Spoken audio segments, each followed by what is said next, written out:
Welcome to my channel. My name's Josh. I'm a member of the Church of Jesus Christ of Latter-day Saints, and I've recently been through a divorce. Today I'd like to talk to you about a mistake that I made. One that, it's like, even at the time I knew I was making it, but emotionally I couldn't get past it. And that mistake has to do with the temple. Several years before my wife told me that she'd like to end the marriage, we were going through some pretty difficult times. And at that time, our marriage was on the brink of divorce. I knew it. We had started seeking counseling, and I felt like a complete and utter failure in that process. I was resistant to counseling for a long time, but finally I agreed to it. And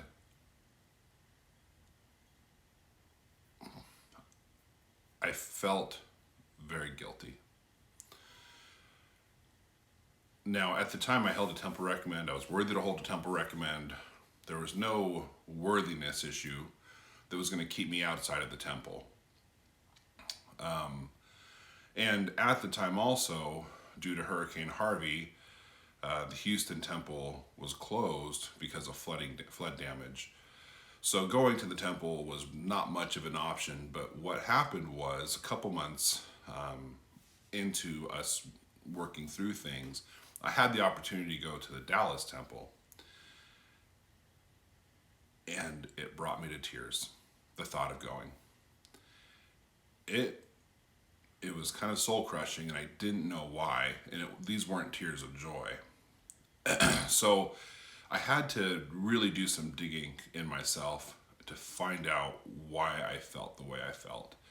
And I was in counseling, talking to my counselor about it, who my counselor happened to be LDS also. And I came to the conclusion that I felt like such a failure, that I felt that I could not face God. That going to the temple would be me kind of returning and reporting. And my return and my report would be, my family's in shambles and I'm a failure. And I couldn't get myself to do that. Now, mentally, I knew that made no sense. Intellectually, it made no sense. But in my heart, in my emotions, I was crushed. I couldn't do it. There was two sayings that kept going through my mind. The first one was, no success compensates for failure in the home. How do you reconcile that when your home is failing? When the most important thing in my life, my family, my wife and my children, and I'm on the brink of losing all of it. Not because of any large thing I've done. That wasn't it. But here I was now about to lose it all. I was pretty crushed, and the thought of seeing the Lord. Now, obviously, we don't see the Lord in the temple, or at least I haven't. And although I was praying and fasting and doing the things that I should do, and during that same time, the Lord was clearly reaching out to me. I could see it. I could acknowledge it. I was very grateful for it. But I felt like going to the temple,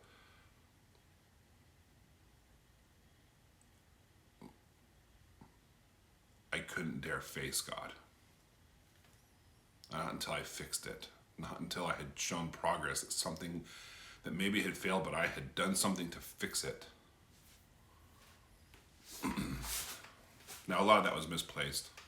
A lot of those feelings were misplaced.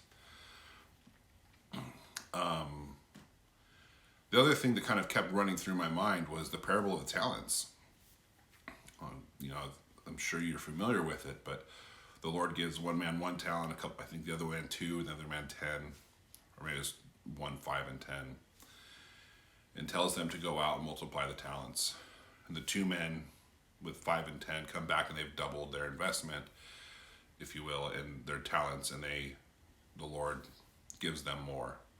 The one man buries his single talent and comes back, and he loses his talent for not going out and sharing it.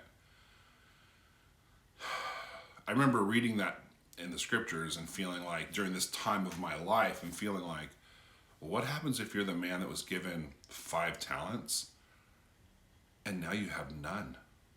Now you've lost all your talents. I mean, if the one guy buried it, at least he came back with 1. I was given 5 and I have none to show. It wasn't that I did anything intentionally wrong. It wasn't that I sought to be frivolous with my talents. But my talents, in this case being my family, these gifts that the Lord had given me, now I'm at the verge of having nothing. So I couldn't face the Lord, not at the temple. Again, mentally I knew that was wrong. Mentally I knew that made no sense. What I really knew, well, what I learned was that was shame setting in. You know, Satan's great tool of shame destroys a lot of people. And it is Satan's tool, and he uses it a lot. And it's one of those instances where I had to start recognizing how Satan was using that in my life to hold me back. So I started doing little things to help me there. I would do baptisms for the dead with my children. I would, start just studying more about the temple. And then by the time, fast forward a couple of years, my wife told me she wanted a divorce. I went to the temple and I found great solace in the temple. To be honest with you, I never got any answers like, oh, my marriage is going to work, or my marriage wasn't going to work when I'd go to the temple then. The answers that I got were that it would be okay, that I would be okay. I didn't know what that meant, but I knew that I'd be okay, and that was fine. Just to know that Heavenly Father is mindful and watchful of what's going on. That was enough. Unfortunately, COVID then happened very shortly thereafter, and they closed all the temples again. And at this point, I had come to rely on going to the temple. I would go once every couple of weeks when I'd have a day off of work, and now I couldn't go at all. So a couple of weeks after the temple closure, I drove to the temple one Sunday after church. I believe we were still having church then. And hoping I could just go to the temple grounds. No, it was all locked up. So I went across the street from the temple, this little parking area, and I parked and I just looked at the temple and I just prayed. And when I prayed, I told the Lord, obviously I can't go in the temple right now, but this is the best I can do and I'm here. And I can tell you that the Lord brought great comfort to me in those moments. I drove, later on, obviously church was done at home completely. And at least once a month, if not every couple of weeks, I would go back out to the temple. I'd park across the street from the Houston temple, and I would just stare at the temple and pray. And I felt like the Lord recognized that for me, that it was me reaching out and doing my best to get to the temple. And I found great comfort and solace in that. I won't lie, there was lots of times I went there and I just cried. I'd pray and I'd cry. But I can tell you, I always felt better after that. So fast forward to yesterday, and with the temples now, in their phased opening, I was able to go yesterday to the temple and do some work. I can't tell you how good it felt to finally be back in the temple. There's a peace there and a calm there that everyone knows. And when you're going through divorce, peace and calm, even for a minute, are invaluable. So, if any one of you is going through a divorce right now, you've been through it recently, or you're on the brink of it, I encourage you, if you are worthy at all, go to the temple. And maybe just go there for the solace, for the few minutes of peace you can feel. If you're not worthy to go to the temple, obviously I encourage you to do so. But if not, go to the temple grounds and just feel the Spirit that's there. Just walk around, enjoy the beauty, and pray and talk to God. Ultimately, what it's about is connecting with our Heavenly Father, finding ways to connect to Him during this difficult time. It helped me out immensely.